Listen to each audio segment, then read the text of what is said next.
Welcome to Metaphysical Soul Speak. I'm your host, Elena Fox Starks. Hey guys, I hope that whenever and wherever in the world you are when you're listening to this recording, that you had a lovely day today or last night in case you're listening in the morning. I hope that you're remembering to find peace in the small, seemingly insignificant moments. Whether you're waiting for your coffee pot to make your coffee in the morning, you're waiting for that final sound, that gurgly, steamy sound that happens. You can find peace and comfort in the littlest things like that. When you look at the sky, that you're remembering to look for signs in the clouds. And when you put on clothes that you were able to buy, most likely with money you earned, that you're grateful that you have those luxuries and grateful that you have a job and that you're able to understand that not everybody has that, right? And don't dwell on it. You know, science getting rich last night, don't dwell on it. Ironically, today I was approached by 5 people begging. And I don't know. I mean, I was just like, I'm not going to think about this. I'm going to say, God bless you. And I'm not going to dwell on it. But I gave money to a couple people. And I just thought, God bless you, you know. But yeah, it's crazy. I mean, there's 4,500 refugees coming over the border right now, every day. 4,500. It's huge. Anyway, I had a really good birthday. I had an amazing birthday. In case you're curious, I'm 29 again. I've been 29 for 22 years. But no, I feel very fortunate. I'm blessed for sure because I'm very grateful. I don't know if it's because I stay out of the sun a lot of the time or if it's because I have good genetics or just take care of my skin, but I look about 35. On my worst days, people think I'm 40. No one's ever guessed my age over 40. One guy, being a jerk, when I was 38, said he thought I was 60, but only because I was so smart and had so much knowledge. Like, yeah, next time I act like a bimbo, you'll think I'm 15, you know? But no, I'm just kidding. Most 15-year-olds today are incredibly intelligent. It's really rare to find a teenager that's not, well, pretty much more smarter than the rest of us. I mean, for real, if you get to know teenagers today are just, they're a whole nother level. You know, my oldest was beyond indigo. I think he was a crystal child. I think my youngest is, unless there's something that came after the crystal children, but my kids are like, it's like they're trying to clean up left and right people's minds, and it's incredible. Just, sorry, that's a sexist word. You can't say that. Sorry, that's kind of a racist term. It's, about this and that. And sorry, you can't talk like that. And it's kind of feels like, as adults, we feel like we're being policed all the time. And it gets to be pretty annoying, especially because they're absolutely right. They're like there to mirror our behavior back to us. And we're like, whoa, yeah, that was, why didn't I ever think about that? That's true. You have a point. It's like something I said to both of my kids over the past 5-6 years. Kids today are not, they're like intelligent, responsible, emotionally intelligent, socially responsible 40-year-olds that are being born is what it's like, These kids aren't at all like, I look at my kids and there's so many times I've said, God, like how you spend your free time versus how I spent my free time when I was a kid, and things you guys think about versus what I thought about when I was a kid. Like, I test as a genius person, but compared to my kids, I look like a moron. Like, I just, when they were very little, they were very contemplative. They were thinking all the time. Like when my oldest was 2, I had to read about the volcanoes, and I had to read about igneous rock and the lava, and I just had to read from the encyclopedia. And when I was a kid, I wanted to hear green eggs and ham. Man, it was hilarious. It was like, I think I was born a stoner and my kids are born geniuses or something. I don't know. So, I don't know. Be grateful for any teenagers and for anything that everything that everything that you go through on a day-to-day basis. We're only here for a short time, even though it feels like forever sometimes.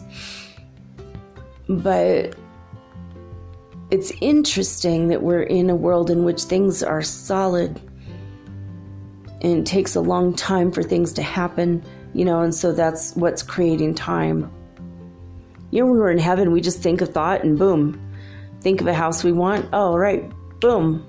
Instant house. Oh, I don't think I want this house today. Instantly, it's gone. Think about another person, you're right there in the room with them.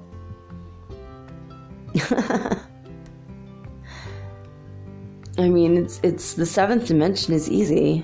Everything is easy. But you don't learn about duality there.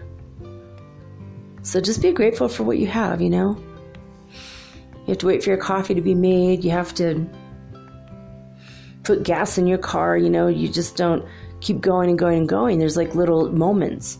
So these moments of pause, Pause, those moments where you're just stopping, relaxing. You're waiting for something, waiting in line at the bank, waiting in line at the DMV. Pause and be grateful, Be grateful that if you have 2 legs and you're able to walk, and you have 2 eyes and you're able to see, and you have a brain and you're able to pass a test or add up your expenses every month, you know how to do math. A lot of people don't. A lot of people are not resourceful. And a lot of people are not intelligent. I'm really grateful for my intelligence. And I'm not just, I've met a lot of people a lot smarter than me. Obviously, my kids are. It's intimidating as hell sometimes, but I know that I'm also smarter than a lot of people. And if you're a smart person, be grateful for that. We all have like things that are good and things that are bad and things that fall short by a long shot. Like you might be like super, super intelligent, but your body has like gotten into a very bad state where out of shape, or you're very overweight, or, most people that are very, very overweight, it's not like they sit around eating all day. That's never the case. It's usually a matter of a pancreas or a ovary or a liver issue. It's always something that, that causes it. Thyroid. But be grateful for what you do have, and be grateful if you are intelligent that you can research it, look it up, go to Google, look up things and fix what you need to fix, things that aren't running so smoothly. And some people have incredibly awesome bodies and they're intelligent, but they don't have any friends, or, so everyone has something. I've met people, they're not very smart, but they're so incredibly loving that I just couldn't get enough of being around them, right? You don't need to be smart for, life to be great. In fact, being too smart, you overthink crap. You overthink stuff too much, and then you're like, dude, this was kind of... I just kind of wasted 3 hours overthinking stuff. You know what I mean? Like... So I want you guys to be grateful for every moment, and in those moments of pause, just, look at the signs in the heavens and be grateful for what you do have. Even if you're having a really crappy day, be grateful for what you do have. So I went to the zoo. I woke up this morning, I had like 5 or 6 hours of sleep, and then I woke up at like 10:30 in the morning, and I said, you know what? That's it. I'm out of bed. I'm getting up. I don't care if I didn't get enough sleep. Today's my birthday. I'm going to be proactive, and I'm going to go to the zoo.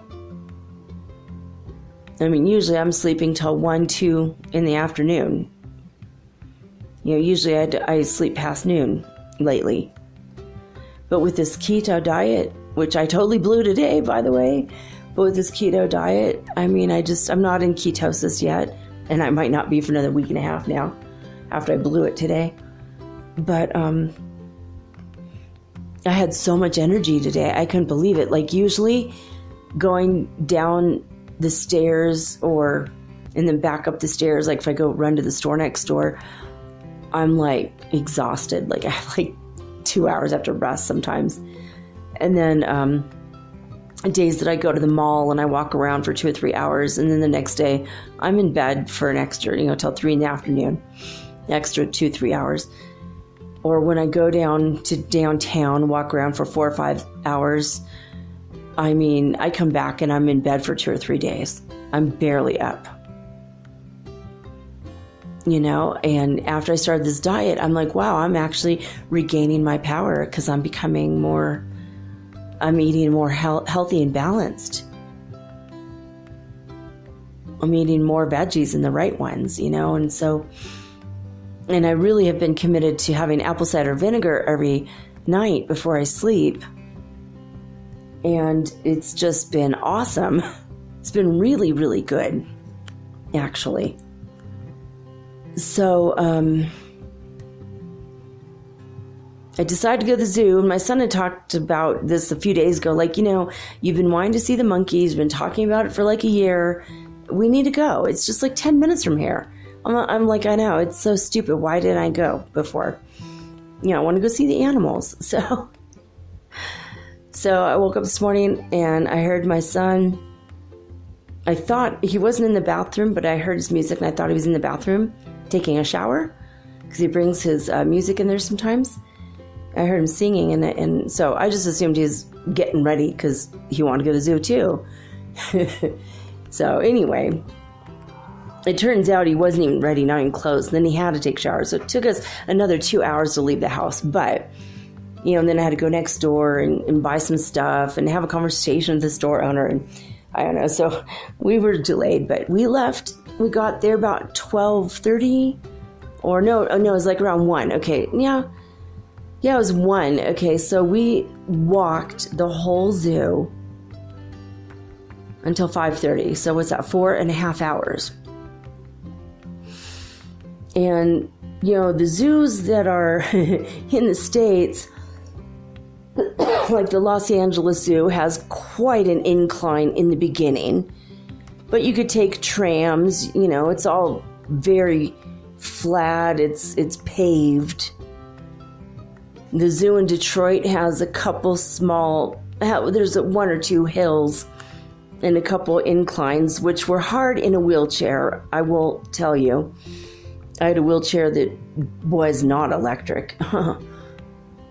And I was in a wheelchair because I broke my leg for like 6 months.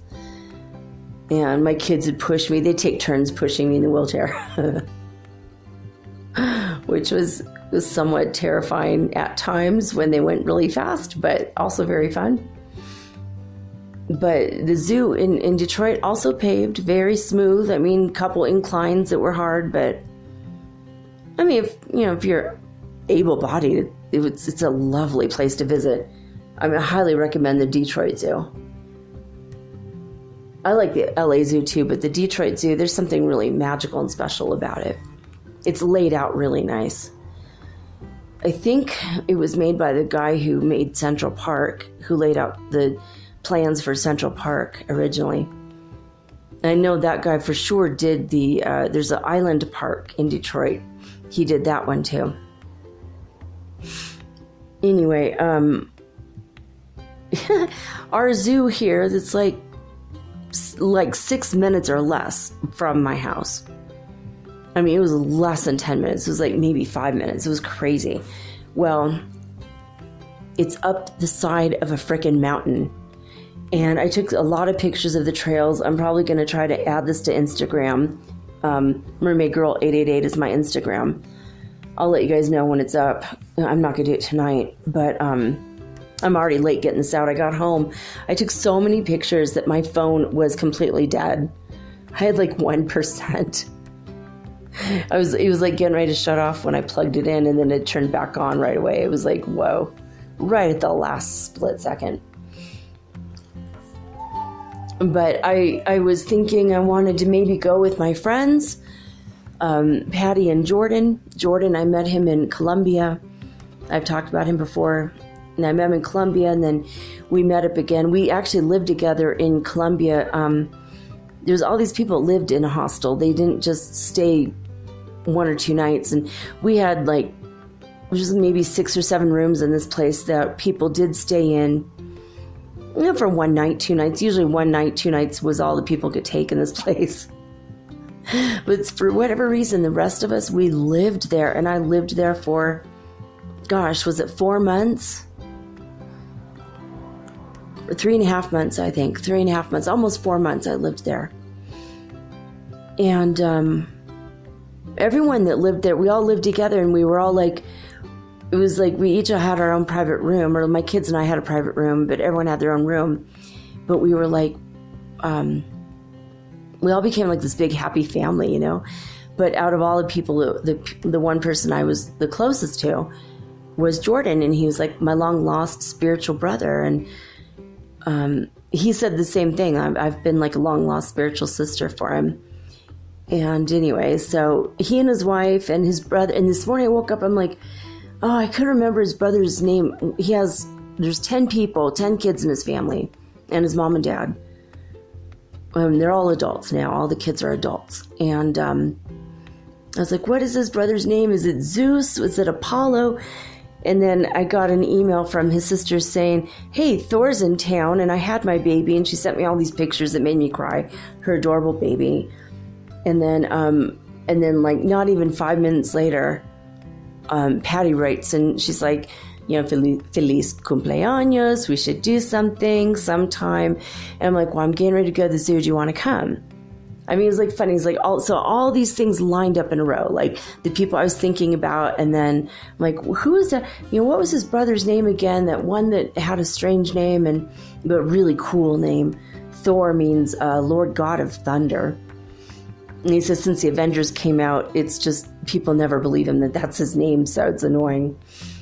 I'm like, well, that'll blow over because Thor is a really cool name. But my husband's name was Terrell, which means Lord God of Thunder. Terrell is another word for Thor in a different language. There's all these bizarre coincidences like that, just one after another. Like I'd think of someone and then they'd write me and say happy birthday. And someone randomly out of the blue who I haven't talked to in a year, we were supposed to go out and something didn't work out, or he was in another city or something. And so it just kind of blew it off. And I don't even remember what our conversations were, but I know that he has a little cat, and he just wrote to tell me happy birthday, and he lives in Cuenca now, so let's go out. All right, so we'll go to a movie or something this weekend or next weekend or something. His little cat named Panchita. Panchita is the nickname for Francis or Francesca. Francis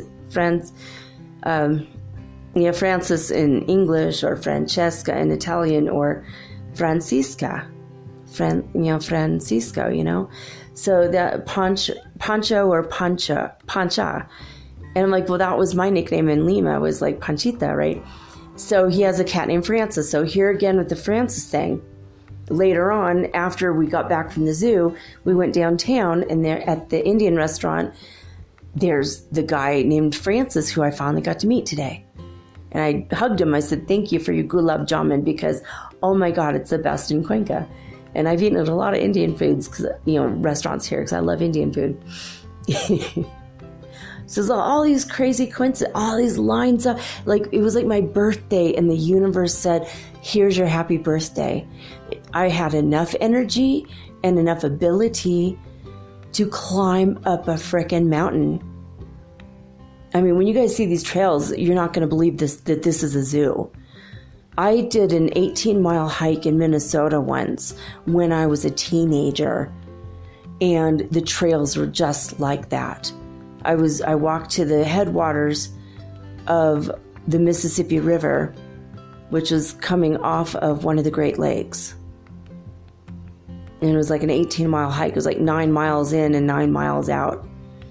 It took us all freaking day. Like we started I think we left at like 4 a.m. and we got back like very late, like midnight or 2 a.m. It was like insane.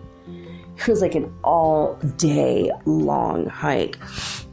And today it was only 4.5 hours, but it was hard, like really hard. And the trails, we've had a lot of rain lately, so the trails are like washed out. I mean, nothing was paved. Nothing was paved. Everything was natural. And then they had these little skinny wooden railings, very rinky-dink. But the zoo enclosures were incredible, and they had these, for lack of a better word, habit trails for the monkeys that went over all the other animals so that the monkeys could interact and socialize and mock and make fun of all the other animals in the zoo, which is incredibly funny. But the habit trails are made from like chicken wire, and they're circular, and they go all over the zoo. And everything is natural. Everything is like they were still out in the wild. Like they barely know that they're in cages. And everything is like made with heavy duty chicken wire. Even the lions and tigers. No, there wasn't a tiger, but there was lions. There was African lions there. They had, from what I could tell, it was hard to see, but I think there was 2 males and 3 females, or maybe 3 males and 3 females lions in this enormous enclosure. All the enclosures were huge. But I mean, I got to see every venomous snake in Ecuador. It was nice to know that. It was nice to see, what the vipers look like. And they're tiny. I mean, you get bit by one of these, you might die. They're very, very poisonous. And then we got to see boa constrictors. We saw black-tail boa constrictor and a red-tail boa constrictor. And it was nice. It was nice. And a couple pythons, beautiful green pythons, and they're not poisonous. And they're pretty cool snakes. We saw a giant tortoise, and we saw, oh my God, the caimans. We saw a crocodile. A lot of crocodiles. The caimans are really tiny. We saw a baby one. It was like the size of my lower leg, and I'm only 5 feet tall, so it was so tiny and it was so cute. It looked like a toy. But anyway, it was a really fun day. We had a lot of fun. In fact, I have a couple clips that instead of my music, my bumper music that's between each segment of talking, I was going to delete those and add in, I have 2 clips from frogs and toads making the toad and frog sounds. And then I have, and you can see here this little boy in the background. He was like, oh my God, he's like 3 or 4 and he's so adorable. And he was so excited about all the animals. And oh, this is the other thing about the zoo. You go in, you pay your $6, that's it, to get in. And you start up the trail right away, just, these dirt paths basically. And you're just climbing and climbing and climbing and climbing the mountain for like 3 hours. And then it's like 2 hours to come down, roughly. So, and in the middle, at the very top of the mountain, there's finally a resting spot where we didn't go at the right time, but sometimes they take the monkeys out at the lunch table. So the monkeys are trying to get in your purse and playing around with you and cuddling with you. And, so I can't wait to go on a monkey day. I have to go when the time is right. I think we got there too late. If we had left at like 8 a.m, then we would have maybe got to play with the monkeys. But so you start on the trail and you go all the way up the trail and then all the way back down, and that's it. Like at the Los Angeles Zoo and the Detroit Zoo and zoos in the U.S., you can go to whatever animal you want. You could skip the snakes or the reptiles if you want, if you don't like that if that freaks you out, But at this zoo, you have to see everything. It's one path and it's a single file line, and it's up this huge freaking mountain and it's windy, and you go around and they had white peacocks. They had every kind of tropical bird from the rainforest, which is 45 minutes from here. They had snakes, every snake in Ecuador, so you could recognize it. They didn't have a bushmaster as far as I know. And so I hope someday, they're really hard to find. They're very shy, very gentle. They're sweet snakes. Like if you run into one and you're very still, it'll just gently go away, which is good because they're the deadliest snake in all of South America. But let's see. So they had squirrel monkeys and spider monkeys and oh gosh, all kinds of monkeys. And the one that I have a tattoo of, I got to see the Ecuadorian version. In Peru, they're a little bit bigger, but they're all from here. The only animals that weren't from here, I don't think that tapirs are from here. They had tapirs, and they had African lions. Everything else, I think, is indigenous to Ecuador. Ocelots, oh my God, they're so adorable. So I'm gonna put some videos and stuff. I had several clips of different things. I have this monkey that's just, it was in this little habit trail and it wanted to get out. I gave it the monkey signal for I want to hug, and it knew what I meant, and it just had such a sad look on its face, like it really wanted to get out and play with us, and it couldn't figure out. And so we thought that the habit trails just went all over the zoo, but the monkeys were still contained, but they're happy. All the animals seemed very happy, except that, the monkey was sad because he wanted to hang out with us and he couldn't get to us. It was frustrating. And he started chirping. He sat with me and he talked and he started chirping, and he sounded almost like a bird, and he had all these different sounds. It was incredible. And so I got a clip of that, and I'm going to play that for you guys. Instead of my normal bumper music, I have the toads, the frogs, or it was like the toads and the frogs, or, well, you'll figure it out. Anyways, I have two jungle noise ones, and then the other one is, I'm going to do the monkey one also. But I mean, this was an incredible zoo. I have never seen anything like it in my life. And because you have only one trail and you have to see everything, I mean, you could go really fast through the snake part if you're not into that, but they had an exhibit of what happens to the forest, and has all the things that happen when there's a fire. And they had a skeleton of an animal that died, an armadillo that died in a fire. Weird stuff like that. I took a picture of it. It was very morbid. And then they had, at the very end, they had pictures of animals that had died because people thought they could take them from the jungle. They trapped them in the jungle and brought them back to Cuenca, and they died here in Cuenca. Because it's a different temperature, it's a different atmosphere, and you just can't take animals out of the jungle, and most people don't know how to take care of animals. And all the animals in the zoo were very healthy, so that was good. I mean, I checked, like the birds didn't really have mites, and they didn't have, and this is the thing. As you're walking along the trail, sometimes you have to go through a couple doors. Then you get through a couple doors, and you're enclosed inside a cage. But you're inside the cage where all of the birds are free roaming.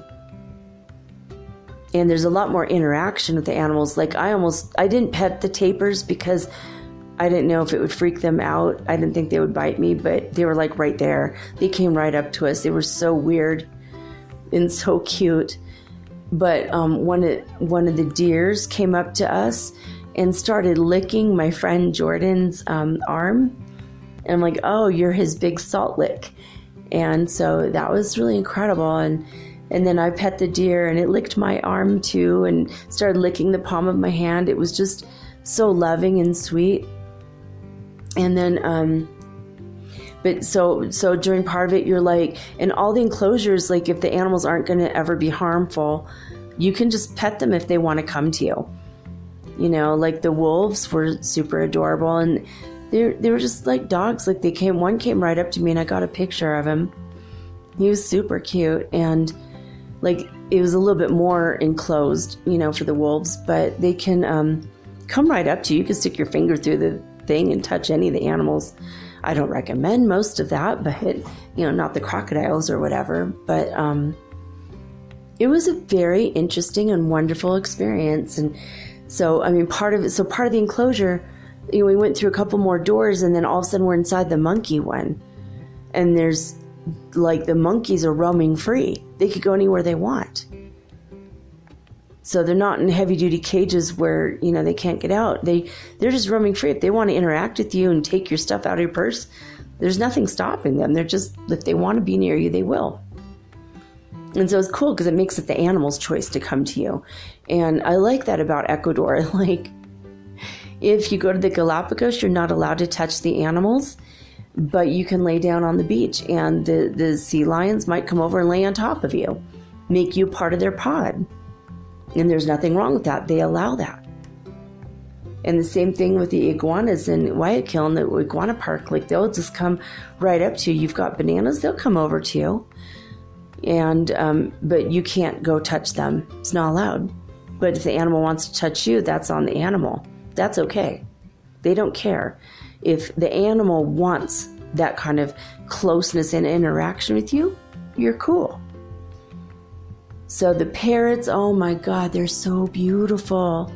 All the birds were so beautiful. And I didn't realize that budgies and little parakeets, I don't know why I knew they were wild birds. I didn't realize they were from Ecuador. I mean, we saw macaws, we saw the blue parrots, green parrots, peach-faced lovebirds come from here. All of the things that you see in a pet store in the United States came from here, from the Amazon. And it was sad. Like, seeing them in the zoo was not really all that sad until we got to the end, and I got a a video clip of the geese all freaking out, and we didn't know knew what was happening. We get to the end of the geese exhibit, and they're freaking out, screaming and yelling, and we're like, oh my God, they're so dramatic and so hectic and chaotic. And what was happening is one of the females was giving birth, I guess, I don't know if you'll call that, but laying eggs. And what happens when an egg is laid, if it's not fertilized, it's just an egg. But it has to be fertilized within a certain number of minutes or whatever. Well, she had given birth to, or had laid, what looked like 6 eggs. Or maybe there's just like, one pile of eggs. I don't know how their geese society worked, but the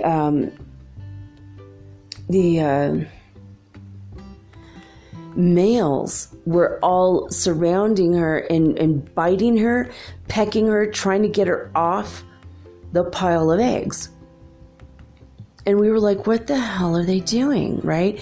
And it took us a while to figure out, oh, they are competing for who gets to fertilize the eggs.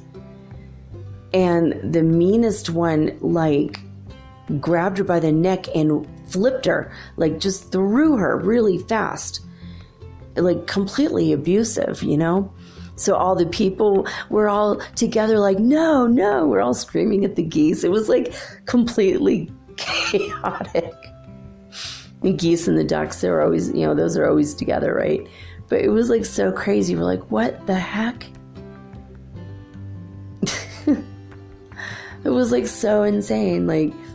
And then we realized, oh, and there were 2 different species of geese, and both species were trying to get in there to fertilize that egg. They couldn't differentiate between themselves. Well, it should be, that species or this, it was crazy.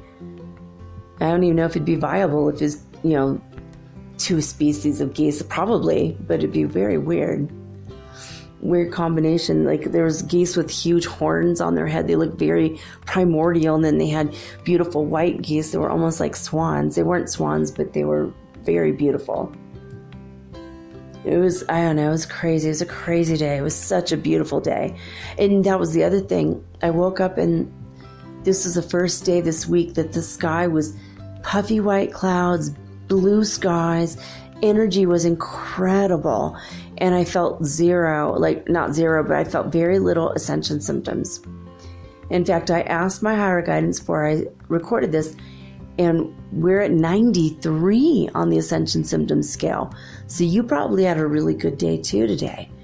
You don't have your usual mental fogginess and tinnitus and sleepiness and overwhelmed feelings. It was a very good and clear day, and I had a lot of physical energy. So it was very incredible. So, what else? Oh yeah, 93 on the Ascension Symptom Scale. What else? All right, so I'm going to tell you guys about the Schumann Resonance now in Italy. At 9:30 in the morning, they write, this morning at 4 UTC started a consistent activity that seems it could lead to significant peaks. In about 3 hours of constantly increasing values, at 7 UTC, it reached 40 hertz. And then the 1700 UTC time report, the evening report, they say, in total, today's activity lasted about 9 hours from 4 to 13 UTC. During this period, there were 3 peaks over 40 hertz from 7 to 10. It's over 40 hertz, but they don't say, they just say 40 on here, so I don't know why they don't say 41 or 43. But anyway, there you have it. So that's good. That's good. So Italy had a lot more activity than normal lately. All right. So in California today at midnight, the Schumann Resonance hertz frequency was 122. And by 4 a.m., it was at 113. In Saudi Arabia, at midnight, it was 90 hertz frequency, and 4 hours later it was 87. So not a big, huge change there. In Lithuania, they started off at 140 hertz frequency at midnight, and at 4 a.m., they were at 137. So again, just a couple different, 3 different numbers. It barely moved. Alberta, Canada, they started off at midnight at 260 hertz frequency, and by 4 a.m. they were down to 249 hertz frequency.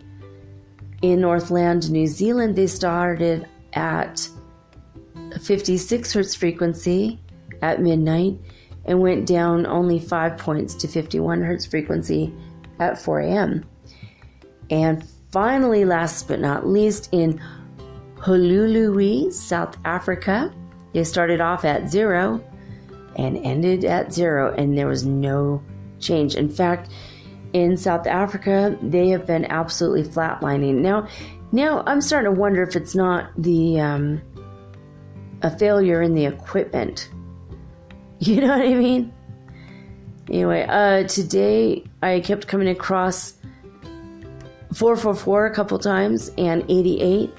And here, today we are at, in A Course in Miracles, Lesson 77. And Lesson 77, and today was, thank you God, a miracle-filled day for me. And this is our lesson. I am entitled to miracles. I am entitled to miracles. That's crazy, right? Or is it? You are entitled to miracles. Did you know that? You are entitled to miracles because of what you are. You will receive miracles because of what God is. And you will offer miracles because you are one with God. Again, how simple is salvation? It is merely a statement of your true identity. It is this that we will celebrate today. And then it goes on, and I'm going to let you go look it up on your Course in Miracles app or acim.org. But a couple ideas here. Let's see. Today we will claim the miracles which are your right, since they belong to you. You have been promised full release from the world you made. You have been assured that the kingdom of God is within you and can never be lost. We ask no more than what belongs to us in truth. Today, however, we will make sure that we will not content ourselves with less. That sounds like the book I was reading yesterday. Science of Getting Rich, right? Anyway, here's a nice thought at the end. It says, I will not trade miracles for grievances. I want only what belongs to me. God has established miracles as my right. I am entitled to miracles. All right, guys, I'm going to take a quick break, and you're going to get to hear some frogs and toads, or just toads. I don't know. And a little bit later, we're going to play the monkey. Oh, the cutest monkey ever. And then you're going to hear more toads and frogs at the end. So I hope you like the zoo sounds. I'm changing it up for my birthday. And it's pretty cool. Pretty cool.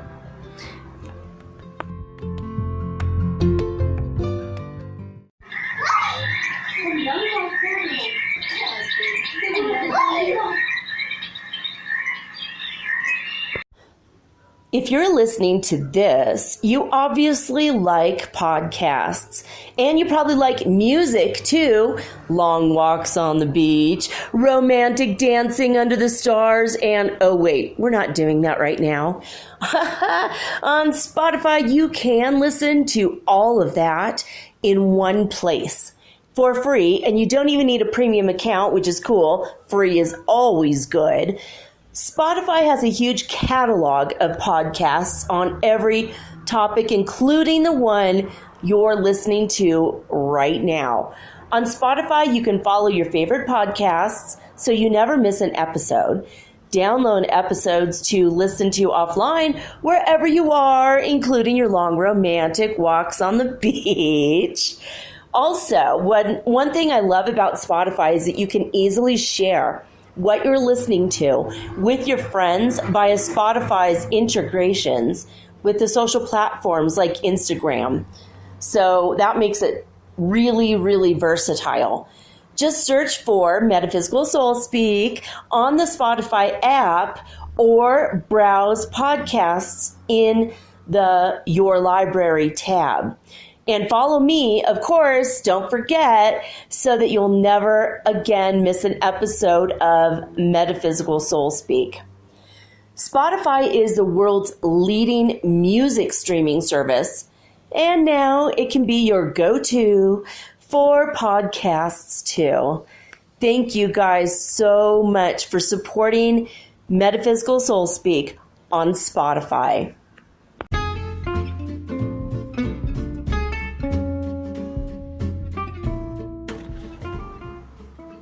Metaphysical Soul Speak is run on sponsors and listener support. This means listeners like you. If you are so inclined to support my efforts and my little podcast, please visit me at anchor.fm/metaphysical and pledge an amount of your choosing today. Thank you.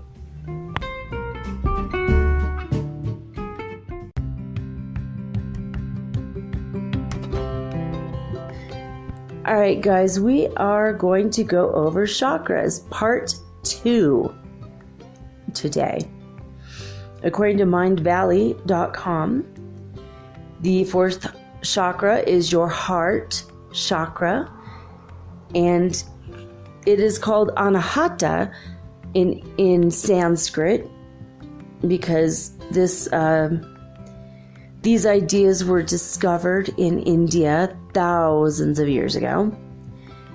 And the word Anahata means unhurt. This chakra, obviously, it's your heart. So this is where your love and your compassion and your kindness are empowered. Obviously, it's not hard to understand what the chakra is or what it does because, well, as humans, we seem to be obsessed with love or finding love or obsessed with not having love. Obsessed with not loving ourselves enough. Worried that we love each other and or ourselves too much. Our second brain is in our heart. There are literally brain cells in our heart, neuronal connections. So obviously we all associate our hearts with love, and that's what this 4th chakra is, its function, you know. So love for yourself, love for your animals, love for your parents, love for your kids, and love for yourself. And when you have love, then you can be healthy and be healed. So this chakra is also associated with health and healing, and the color is green. According to mindvalley.com, the heart chakra is located over your heart, and it radiates all the way down to your breastbone and up to your top of your sternum, right at the base of your throat. It is the very middle of all the 7 chakras. They call this the connection between heaven and earth. It's also been called the connection between the physical and the ethereal worlds. So, according to, I have this other website over here. According to Soul Awakening, SOL Awakening.com, they say that the 4th chakra is the heart, obviously. It's located in the center of your chest.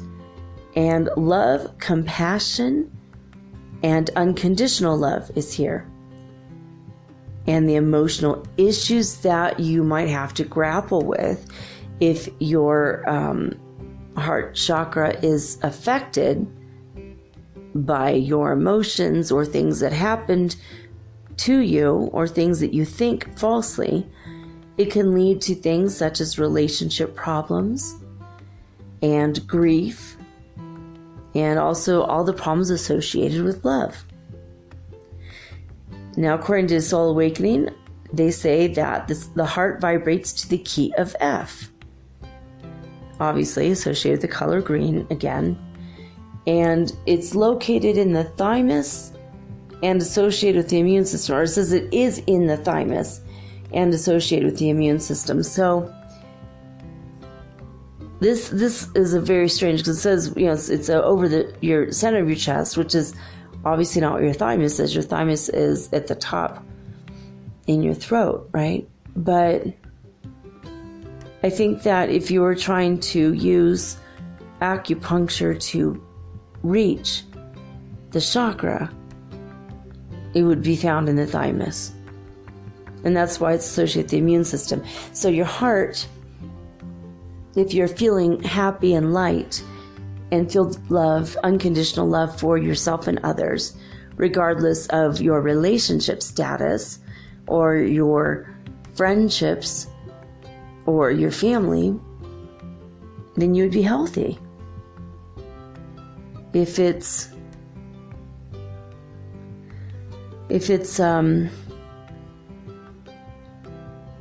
you're in emotional turmoil, it's going to affect your immune system, which can affect all kinds of things. So it's good to know this, right? I have in the past, in the 80s, I read a book where it says that the heart chakra is the color green, but because of the love and compassion, it also radiates out a very pale pink frequency. And it's like a secondary color to the heart chakra. Interesting, right? Because it's not a primary color. Now I want you guys to notice that, like, the first chakra, second and third are red and orange and yellow. Roy, in the Roy G. Biv, that is the colors of the rainbow.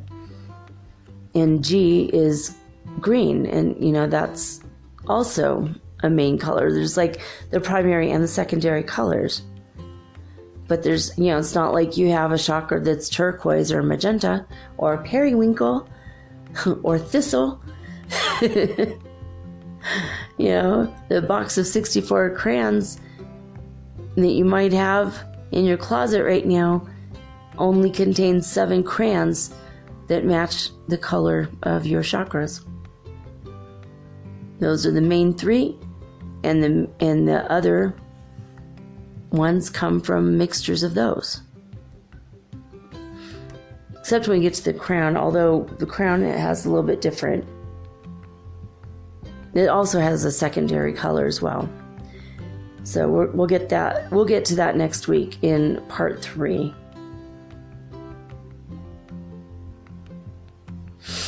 All right. Let's see, where was I? Mind Valley. I'm going to look at both of these for a second. Yeah, I did. Okay.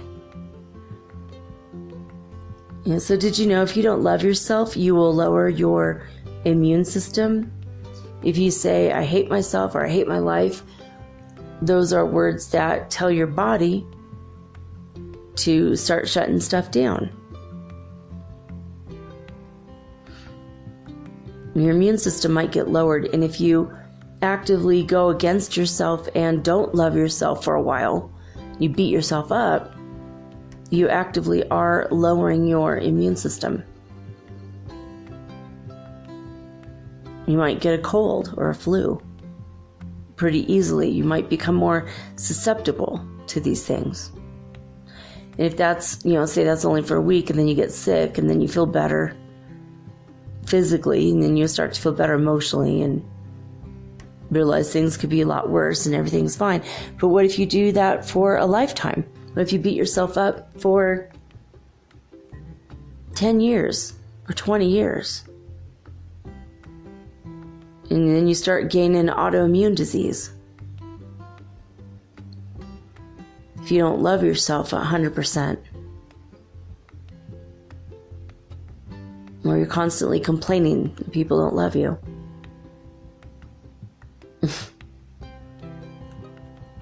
You'll attract that right to you. I know I did. I had a hard time. I was beaten up as a kid. My stepmother beat me up. I was abused quite a bit as a kid. A lot of crazy crap happened to me as a kid. And eventually, when I was in my early 20s, I attracted a disease that literally compromised my immune system. And I'm still dealing with this 20 something odd years later. More than 20 years later, 25, something like that, years I've had to deal with this immune system issue.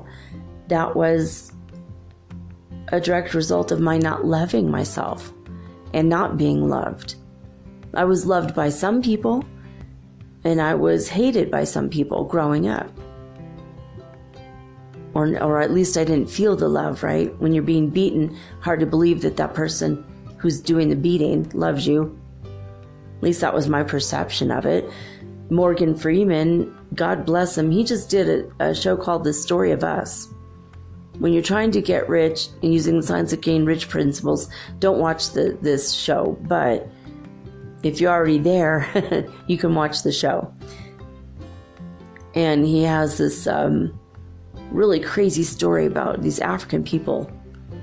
I can't remember what country they're in, but they're tribal people.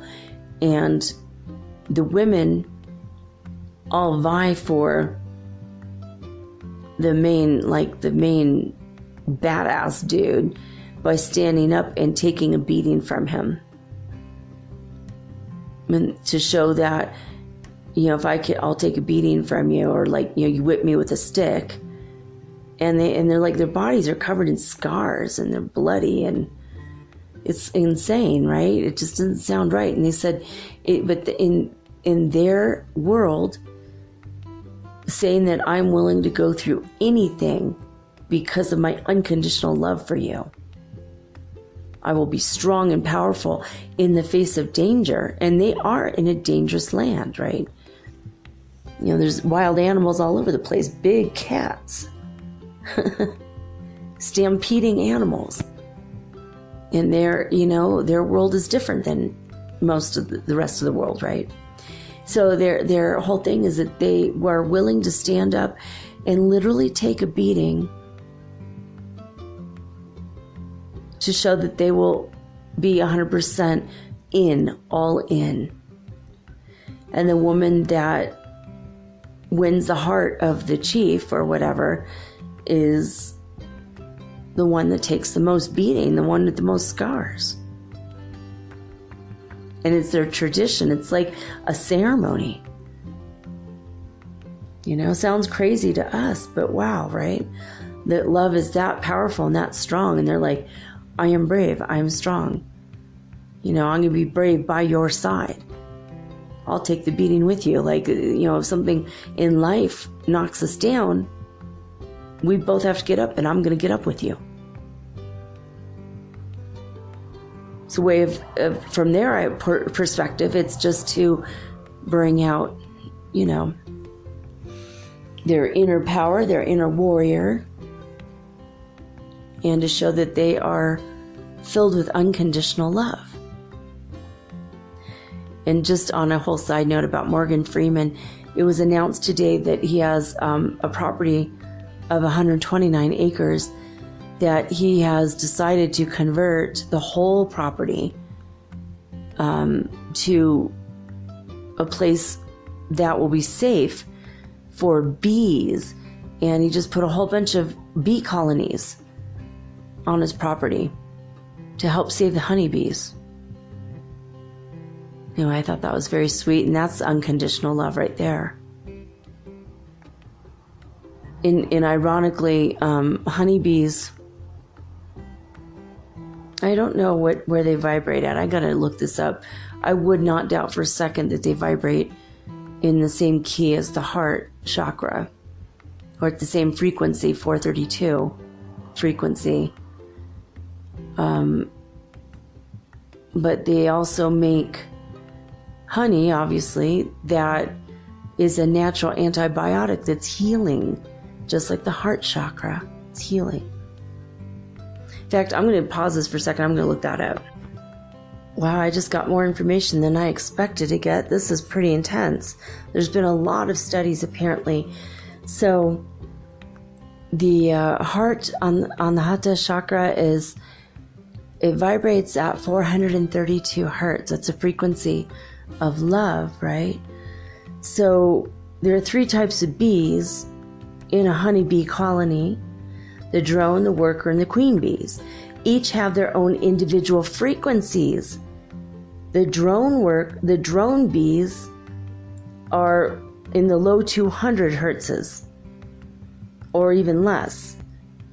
And the worker bees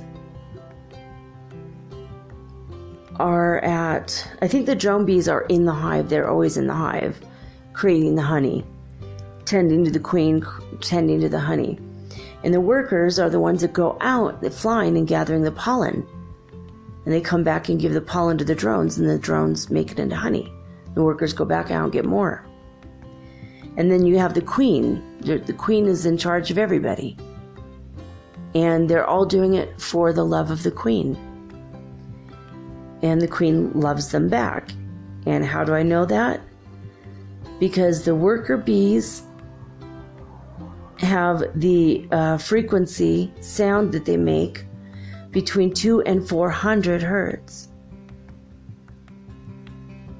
And the queen bees vibrate above 400 hertz. I'm willing to bet dollars to donuts is 432 hertz. Interesting, right? This guy was on bionusamp.wordpress.com.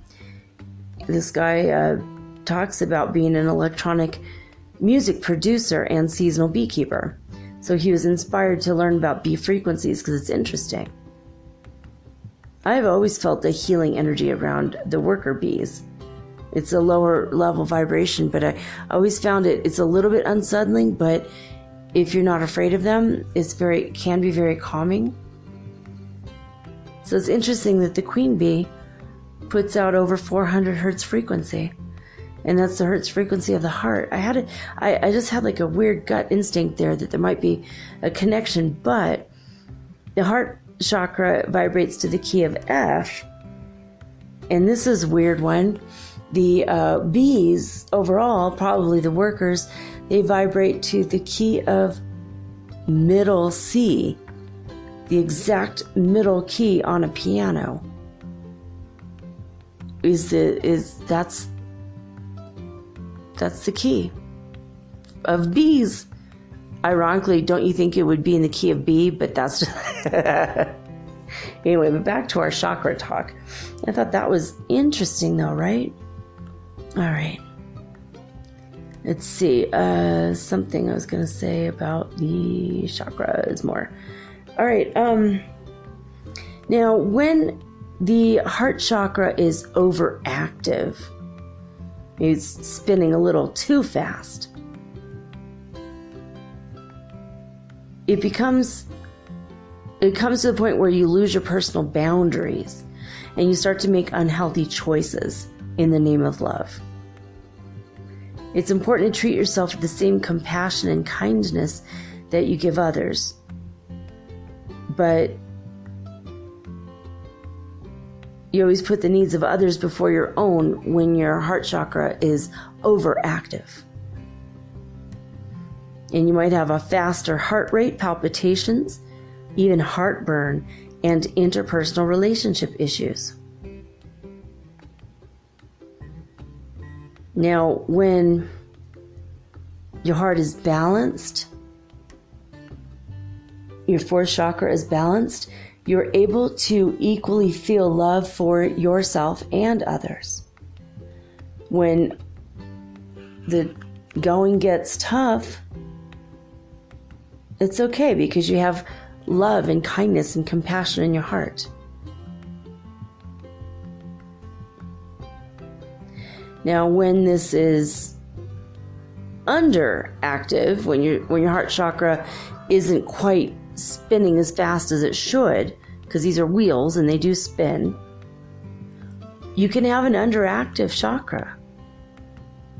So when when your fourth chakra is underactive, you will feel that it's very hard to get close to anyone. You probably physically push them away. You build a wall around your heart and you don't let anyone in. And physically, you might feel out of touch with your body. You might even have circulation issues.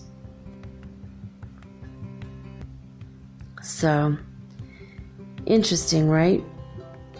Now we're going to go to the next chakra, the fifth chakra, the throat, Vishuddha is the name of it. Vishuddha means very pure in Sanskrit. This is your voice chakra. This is how you present yourself to the world. When you find your own voice, then you present it to the world through the power of your throat chakra. Whether it's speaking or singing or writing, being able to assert yourself correctly without being aggressive. That's your personal truths that come forward in this chakra. You know, it's energy that gives rise to your ability of speech and allowing your opinions to be known by others. Not forcing yourself or your opinions on others, because that would be out of balance, but just to spring forth into the world and to be heard, to be understood, to have good communication skills.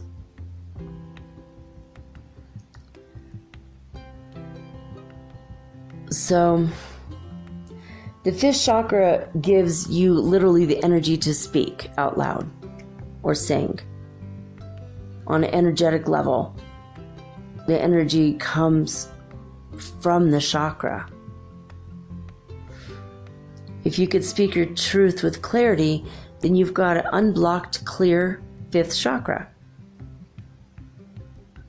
Now, it's located above the heart chakra, and it's connected to the compassion and love that you have for yourself and others. So it kind of blends in a little bit at that sternocleidomastoid bone. That's what it's called. It is the color blue, and it's literally right between your collarbone and radiates down to the center of your heart and up to the center of your eyes.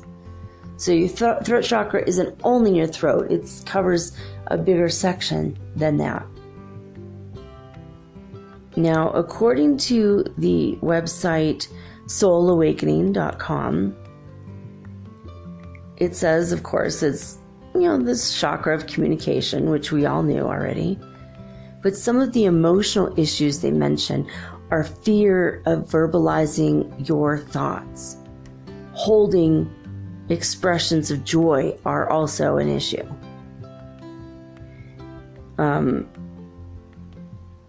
I've heard this before from other people, but Ralph Smart is fond of saying, speak your truth even if your voice shakes.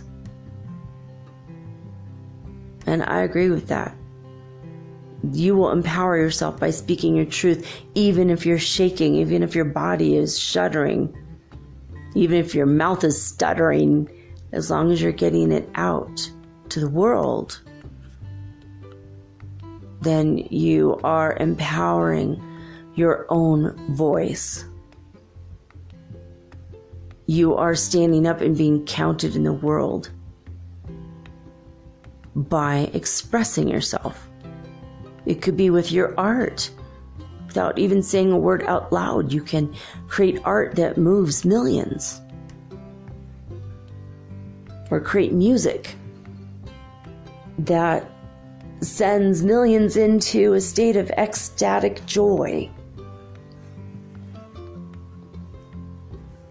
So also according to soulawakening.com, they say that the throat chakra vibrates to the key of G and is associated with the color blue, which you already knew.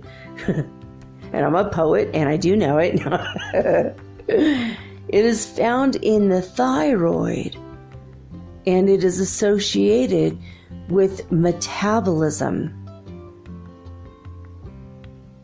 See, now it makes me wonder if your metabolism is fast when you're a teenager. Have you ever noticed teenagers speak their mind and don't give a crap what people think? Usually. They get in trouble for being flip or sarcastic or speaking out of turn, talking in class. And they've got a very fast metabolism. Most teenagers are pretty thin. And then when you get older, you kind of clip yourself. You clip your own verbal wings. You want to be polite in polite society, and you want to just, keep a stiff upper lip. Don't want to say anything. You want to run a tight ship. You want to keep your lips sealed. They say. Or some of the other sayings. There's another one. It's on the tip of my tongue.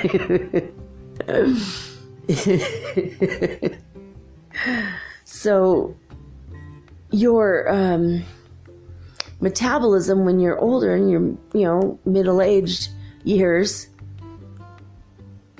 tends to wane a little bit, and you tend to put on weight. Maybe it's because you're protecting yourself emotionally, because you're not feeling heard. You're not getting your voice out there.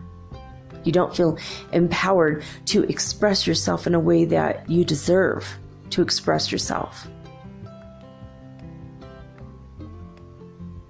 You heard of stuffing it in, eating away your feelings. Maybe people eat sometimes, overeat, or eat wrongly, eat junk food, because they're not feeling heard. They're not able to express themselves. They stuff it down along with a lot of pasta or ice cream. And then, of course, that's going to screw up your metabolism, right? So that makes me think about that. Like, maybe there is a way that we can make our throat chakra work by making our metabolism perfect. We have to learn how to spin the throat chakra, right? Correctly.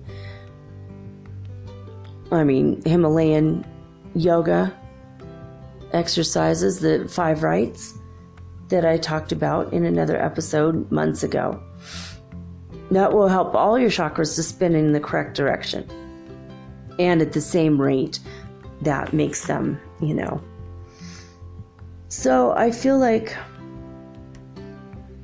when I look at this information, it's quite possible, very, very possible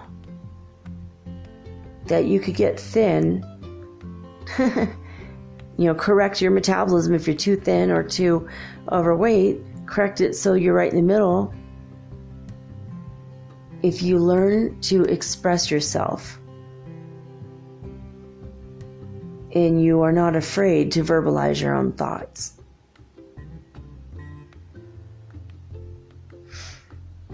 Interesting, right? All right, let's see here. Now, according to mindvalley.com, I love Mind Valley, by the way. They say when your throat chakra is balanced, you're able to speak clearly with kindness and truth and love. And you know exactly which words are correct and appropriate for every situation, and you're not worried. You can speak your truth without offending people around you.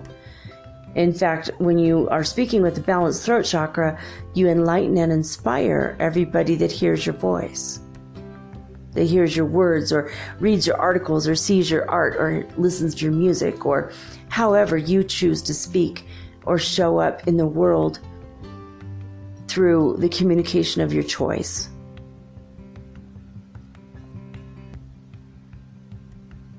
Now, your fifth chakra will become overactive when you spend a lot of time trying to make your voice heard. I have a feeling that when you are not respected is when you get an overactive chakra. It first might be underactive when you're not respected repeatedly. You're not listened to and you're ignored a lot. Then you have an underactive throat chakra. But so when it's overactive, according to mindvalley.com, they say it's when you feel ignored and invalidated when you express yourself, and you might have tried to overcome this by giving yourself a louder voice. Loud Howard on the whole cartoon Dilbert comes to mind. Did you ever see that? It's hilarious, and you could see it on YouTube. If you've never seen Dilbert, it's super funny. But Loud Howard would be an example of someone who has an overactive throat chakra because he never felt heard before, and now he's overcompensated. He's made the adjustment to scream and shout at everybody and earning himself the nickname Loud Howard. So those with an overactive throat chakra interrupt people a lot. Or they've been told they love to hear themselves talk. They've been told that they have a loud voice. Also, you might have throat pain, infections in the throat, mouth cavities, mouth ulcers, possibly even sinus issues. Now, it can also be underactive, your throat chakra. When it's underactive, it's when you have been ignored and invalidated, like I said. According to Mind Valley, that's what they're saying. Just like what I just said. You tend to react in the opposite way. You shut down. You don't talk to anybody. You don't speak your truth. You might be called shy, introverted, quiet. You might find yourself unable to express your emotions, and according to them, they say if you're struggling for words when you try to speak your truth. I think people that stutter, they're so scared of their own voice being heard. They're so afraid of being criticized. I think that might be a sign of an underactive throat chakra. Physical symptoms can include digestive issues because the energy is being diverted away from the throat chakra, and you swallow your feelings, right? So that's what they say on Mind Valley, and I was just talking about stuffing those feelings in. So I'm really grateful that my intuition is kicking in tonight after I've had a couple tequila sunrises and smoked a bowl. I got weed for my birthday. Woo! Pretty cool, right? Everyone wants weed for their birthday. Okay, by everyone I mean just maybe me and a few people. I don't know. I don't know what you guys want. So, all right, I guess, I already said when it's balanced, what it feels like. So now we're going to go to the final chakra of the evening. We're going to talk about the brow chakra, or the third eye chakra. It's the sixth chakra, and it's really it's located just slightly above the center between your two eyebrows. It's like between your two eyebrows and a little bit above. If you touch your forehead right there with your finger, you'll see that there's a little notch. And that's where your third eye is. If you go back a little bit farther into your skull, you'll find out that's where the Crista Galli is, or the Christ center, the Christ cradle.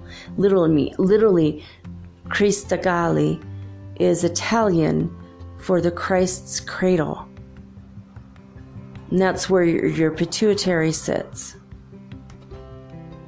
No, wait, that's sella turcica, the Turkish saddle. Literally, that bone inside your head looks like, it's both of them. One really does look like a cradle, and the other one looks like a saddle. There's the pituitary and the pineal gland. Yeah, the pineal gland, I think, is housed by the Crista Galli, the Christ center. That's where your Christ consciousness comes from. And the sella turcica, the Turkish saddle, looks literally like a Turkish saddle, is where your master gland sits and rides out all your body functions. Your pituitary is what helps you grow when you're a teenager. It determines where your height will be in your metabolism, your weight, and everything, depending on all the other things. Your emotions and what's around you and how you're treated and how you treat yourself. It's all interconnected. Everything is holistic. I try to provide a holistic view. So your third eye is really exciting. It is where your psychic abilities and your intuition and imagination and your ability to telepath with others comes from. It's your ability to understand when you hear a baby or a child or an animal making a sound, you know what that sound means intuitively. When a cat says, "Brr," it's just kind of going, "Hey, what's up?" And when they go, "Meow," it's kind of like a little bit of, give me attention. I sound like a kitten now. I don't feel loved enough. When they go, "Meow," means that they're really freaking hungry. And until you have a cat, you're not going to know these. And some people don't even interpret the sounds that an animal makes. But if you have a good third eye chakra, you're going to know what those sounds mean. Right? So anyway, your intuition, your psychic abilities, your imagination, your ability to visualize and utilize your power of creative visualization, all is related to your brow or your third eye chakra. When you're in the flow of life and everything is just kind of going just all perfect, then your third eye is active correctly. Now, the brow chakra vibrates to a key of A, according to soulawakening.com, and it's associated with the color indigo and violet. Roy G. Biv B. Indigo. And then actually, that's what's according to Soul Awakening. What I have learned is that it's the color indigo, which is kind of like the darkest blue jeans you could ever find are those. It's called indigo dye. So that's kind of the color. It's kind of a little bit outside of our visual spectrum, our visible spectrum to our eyes. It's between blue and violet, indigo. Now here's it's a fun color that you can see in your box of 64 Crayolas. Now the sixth chakra is found in the pituitary gland and associated with hormones and growth, according to Soul Awakening. But I have a feeling it's connected to the pineal gland, which literally is your third eye. So I'm going to say, well, maybe that's true, but I think it's found in the pineal gland, because the pineal gland was literally the third eye when the atmosphere was so thick on Earth millions of years ago that nobody could see anything. Everyone was in a thick fog and thick layers of oxygen. How wonderful that must have been to breathe such pure air before there was any carbon footprint to speak of. And in many animal species at that time, there was a thin layer in their skull, in the center of their skull, that was very, very, very thin. In fact, it wasn't a bone that had grown and fused together. It was a membrane, and it allowed the sunlight to come in, and that sunlight would penetrate the membrane and be read by the third eye, which is the pineal gland, and it helped our earliest ancestors, to navigate when they couldn't see ahead of them. Have you ever held a baby and been told, watch out for its soft spot? The fontanelle. Well, the bones didn't fuse together back in the early days because we needed to see with a third eye when our normal eyes weren't serving us because of the way the atmosphere was. But people could use that third eye, and there are many lizards in the desert. My old human anatomy professor used to go catch lizards in the desert, and he would study this because it fascinated the hell out of him. This is how I know about this stuff, because of Dr. Smith, who used to teach human anatomy at Santa Barbara City College. And he told me that there is a very, very thin membrane over the pineal gland in lizards. And in some lizards, the pineal gland looks like an actual eye. They could see prey coming after them, and they know to get the heck out of Dodge. So interesting, right? So I'm calling a little bit BS on this. They say it's found in the pituitary and associated with hormones and growth, but it could be. It is still in the same section, in the same area, right? And I also believe that it's the pineal.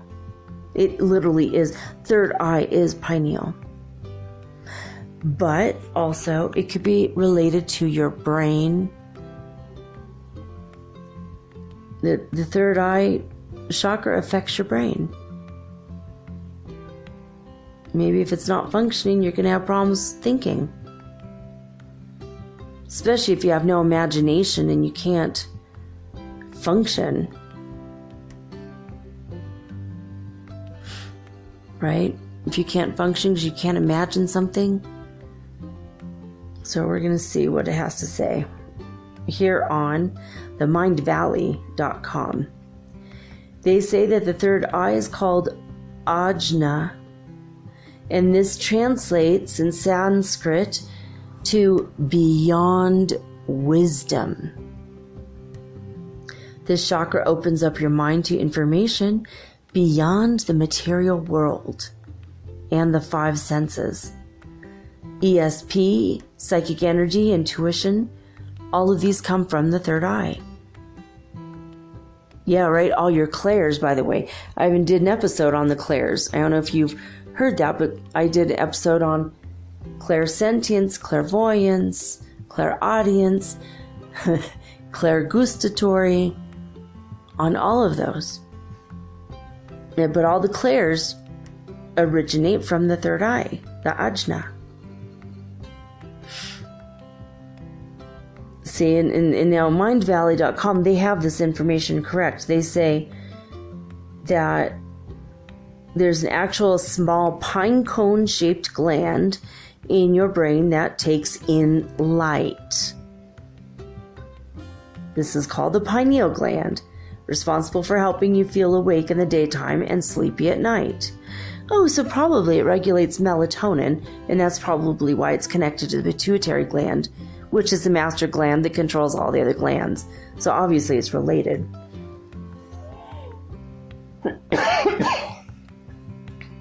So basically the third eye receives information from the cosmos. It's your connection.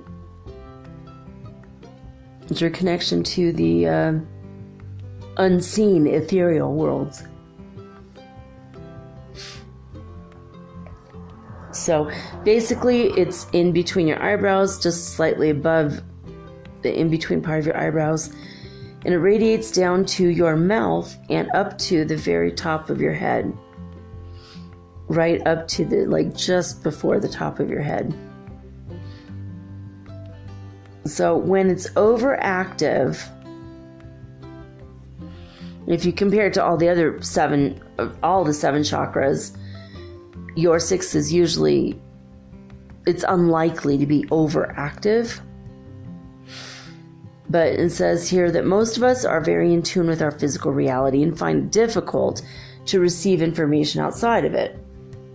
But if you have an overactive third eye, most likely you spend most of your time engrossed in psychic activities like tarot card readings, astrology, and paranormal experiences. Well, it looks like my third eye is overactive then, doesn't it? Maybe not, though, because it says when these activities become overwhelming and distract you from living the human experience, that's when it's overactive. Okay, well, it doesn't distract me. It's just a lovely part of my world that I accept. But I could get to the mundane and just do the dishes and not really think of it. You know, it's not constant. So it says when this chakra is underactive, when your ajna, third eye chakra, is not active enough, then you can close it off and ignore your own psychic experiences. When you feel that you live in a world that invalidates your intuitive development. And doing so will cause you to feel disconnected from your spiritual experiences. So physically you might feel headaches or have allergies and problems with your sinuses. If it's underactive. I know mine's not underactive, so the allergies and sinuses I have might be connected to the immune issue, right? All right, so let's see. When your third eye chakra is balanced, it says here, according to Mind Valley, they say what balance feels like. A balanced third eye is a beautiful thing, and it's really what you're trying to achieve when you start on a path to spiritual development. You feel in tune with the universe, basically, is what they're saying. You feel in tune with the physical world and also the material world. Oh, wait, that's the same thing. I think they mean ethereal world. When it's balanced, you're literally, I'm saying this now, not them. When you have a balanced third eye, you're going to be aware and totally able to function, 100% functional inside your, normal day-to-day mundane world or material world. But you're also going to be able to get visions, psychic visions. Your dreams are going to be very vivid, and you're going to get messages in your dream, and you're going to be able to hear messages from your guides and angels, maybe God himself. and you're going to be able to discern what you hear. I think if it's overactive and you're imbalanced, especially if you don't believe this stuff, you might be hearing the voices of demons or voices that are just coming from inside your own brain. If it's overactive, I think, then it might cause schizoid breaks, psychotic breaks. Schizophrenia might come from having an overactive third eye.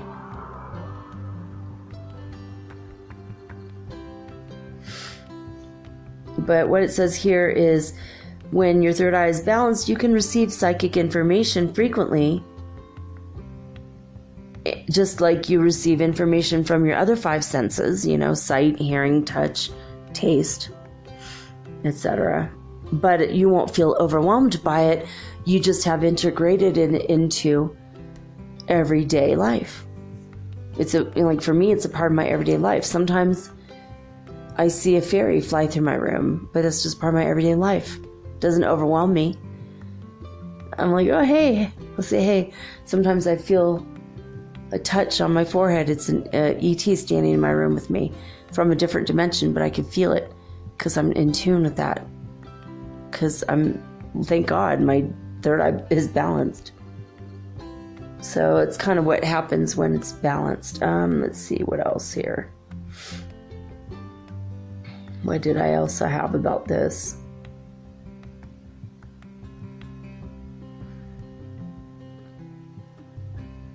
We do have, at the level of the third eye chakras, we have ear chakras, little tiny lesser ear chakras, which is kind of adorable when you think about it.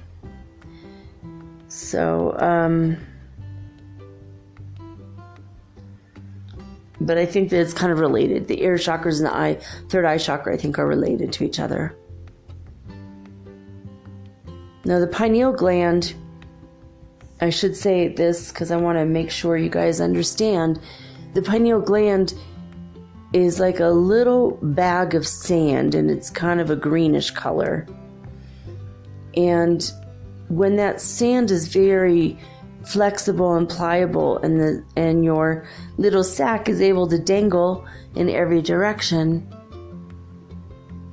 then it's going to be, you're going to have a very, a very good third eye experience, right? But as we age, and usually it's because we're brushing our teeth with fluoride, we're drinking water with fluoride, there's fluoride in our food sometimes, and the fluoride actually blocks the action of the pineal gland and therefore blocks your intuitive and psychic abilities. So if you stop using the toothpaste with fluoride in it and start drinking bottled water without fluoride in it, you can start to reverse that issue. And you could go online. Ralph Smart has several videos on cleansing your third eye and what diet to take. I think he recommends a vegan diet for a while. But that's his shtick. He's always interested in that. But several people do have ideas and ways to cleanse fluoride out of your body, because it leaves deposits. And it might not only be that. It's like when you are rigid in your thinking and you're not flexible minded, you're very narrow minded, and your mind isn't open, it's closed, then the pineal gland starts to get hard on the outside contracts, and the little bits of sand become clumped and stuck together. And over time they harden. And it starts from the bottom, works its way up. And this is according to Paul Foster Case, what I learned in my lessons through Builders of the Addendum, or from BOTA, BOTA.org. As this sack of sand gets less and less pliable and becomes hard, and it becomes fixed and hardened, and when the whole thing is fixed and hardened, you die. You cannot live without this gland at all. and it used to accept light from the sun when we had our membranes or fontanelles on top of our head open. But now that we have an atmosphere that's different, we can see ahead of ourselves, unless we're in a sandstorm, which I've been in, or fog, which I've been in, or a blizzard, which I've been in. You don't get to age 51 without having experienced some weather. But because we can see with our physical eyes, our fontanelles are closed. So how does your pineal gland receive light? Well, when you meditate, when you pull in the light consciously from God, from the sun, from the cosmos, through your third, into your crown chakra and down through your third eye. When you meditate enough and your meditation is efficient enough, every time you close your eyes, it's a matter of seconds after you've gotten good at this. It's just a matter of seconds before your whole mind, you're inside your mind and you're visualizing light. Now, Jesus talked about this in the Bible. This is what he had to say. If thine eye be single, thy whole body be filled with light. I'm going to say that again. When he says the eye is single, what eye is that? You close your eyes, you only have one left to see with, and that's your third eye. Some people who go completely blind with their outward eyes, sometimes their psychic ability comes so good that they can see the world around them as if they have eyes that work. Now I'm going to say this again from before. If thine eye be single, thy whole body be filled with light. Now, light is light, just like we think of it, but there's light it's on other ethereal planes and dimensions that when you meditate, it comes into your body and it fills you up with this golden white light of God. Sometimes you'd see it as gold flakes or just solid gold like the metal. Sometimes it's white that contains all color. If thine eye be single, thy whole body be filled with light. So it's important to brush your teeth with maybe baking soda or coconut oil and just, for a while and break up all the fluoride. But go check out how to do that because you want your third eye for sure to be working, especially now while we're here in this ascension. It's very important. By the way, I think I said we're on 93 on the Ascension Symptom Scale. I think I did say that. But my third eye's been working very well, and I've increased it. And I brush a fluoride toothpaste now, but I went for a year where I didn't. So you just got to break up the fluoride, and it takes a while to build it back up. And if it builds back up and you lose your intuitive ability, you got to go back to the old ways. I don't recommend using fluoride toothpaste, but sometimes I just break down and get the fluoride one. Because it also has a teeth whitening thing. But also teeth whitening, we'll talk about that on another day. But we already did talk about once. But anyway, I hope that you've enjoyed hearing about these 3 chakras. And next week, I plan to be back with even more chakra talk 1 week from today. But tomorrow, I'll be back like always with all original programming and unique programming. I love each and every one of you. I hope that you are well and healthy. And if you're not, that you can learn from me how to become so. Or at least learn from me where to go to get the information to become so. Because sometimes I don't have the answers, but I know who does. I'm very resourceful. So I'm using my genius in a creative way to let you guys know. What you need to be very well in the world. And that's what I wish for each and every one of you, because I love you. If you have any comments, suggestions, ideas for upcoming shows, yada, yada, yada, write me at metaphysicalsoulspeak@gmail.com. If you would like to send me a voice message that you want to be played on the air, anchor.fm/metaphysical. Be the first to do that, because so far I think people have had an underactive throat chakra that wanted to but so afraid. Don't be afraid. Go ahead and send me a voice message if you want. If it's good, I'll play it on the air. Anyway, that's all I got to say about that right now, guys. I am exhausted from my really good birthday, one of the best birthdays ever. I got to spend a great deal of time with my son, with my friends Jordan and Patty, and Jordan's brother Thor. So if you guys are listening, I want to thank you for such a wonderful day. I'm so grateful today for my friends, my life, my legs that can walk up a freaking mountain at, I would have to say, above 8,400 feet, by the way. I mean, I don't doubt at all we were about like at 9,000 feet. It felt like it anyway. Hard to breathe up there, baby. But I did it. Anyway, for now, that's all I gotta say about all that. So now I'm signing off with peace and joy and the high vibes of the holy fifth dimension. Until next time, guys, peace.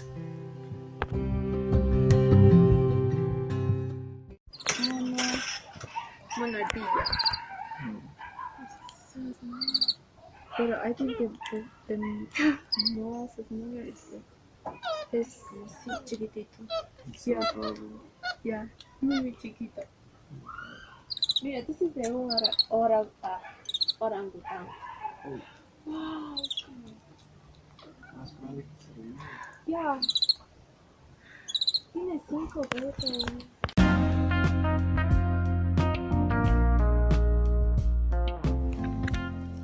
Hi guys, I know that it's summertime, it's August, I was born in August, and I know this is a hot, hot month, especially if you're in the United States, and now we've sent the hotness over to Europe.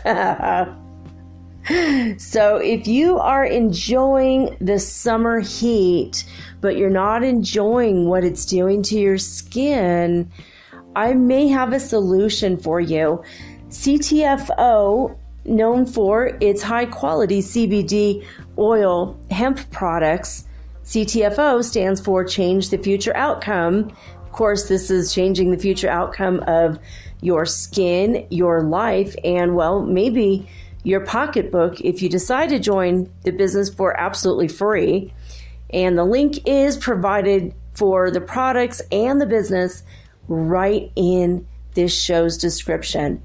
I just wanted to let you know real quick that CTFO has a brand new full spectrum CBD oil, hemp oil infused SPF 30 sunscreen. So this looks amazing. This is really going to help you out with those fine lines, dark spots, and skin aging that normally would occur if you did not use any protection at all. As you know, CBD oil does help against free radicals. It helps get rid of wrinkles. It reverses skin conditions such as ruddiness, breakouts, and also inflammation in the skin. So this is a gentle, sheer formula enriched with antioxidants, and it protects all skin types as well as being water resistant. We also have a new After Sun skincare cream filled with vitamin D, and as you know, your skin would love to absorb the vitamin D, not just from the sun, but also from the cream after you're out of the sun. Remember, we talked about a couple weeks ago how vitamin D can help you absorb things like magnesium, potassium, vitamin C, and it goes down to the bone and it makes you so healthy. Vitamin D is excellent.